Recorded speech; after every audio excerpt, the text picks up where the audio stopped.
Iran आणि इस्रायलमधील संघर्ष दिवसेंदिवस अधिक तीव्र होत चालला आहे आणि गेल्या काही तासांत परिस्थिती आणखी गंभीर बनली आहे. आज पुन्हा एकदा इराणकडून इस्रायलवर क्षेपणास्त्रांचा मोठा मारा करण्यात आला असून तेल अवीवसह अनेक शहरांमध्ये सायरन वाजले आणि नागरिकांमध्ये भीतीचं वातावरण निर्माण झालं आहे.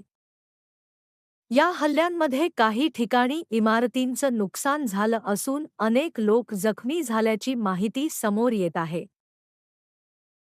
या संघर्षाची सुरुवात फेब्रुवारी अखेरीस झाली होती, जेव्हा अमेरिका आणि इस्रायलने संयुक्त कारवाई करत इराणमधील महत्त्वाच्या लष्करी आणि अणुऊर्जा ठिकाणांवर हल्ले केले.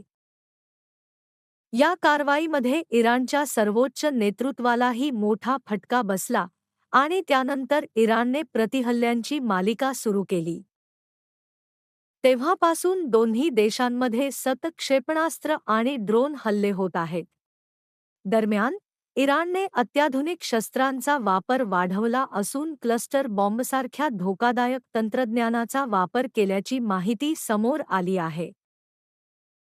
या शस्त्रांमुळे मोठ्या प्रमाणावर नुकसान होत असून इस्रायलच्या आयर्न डोमसारख्या मजबूत संरक्षण यंत्रणेलाही आव्हान निर्माण झालं आहे.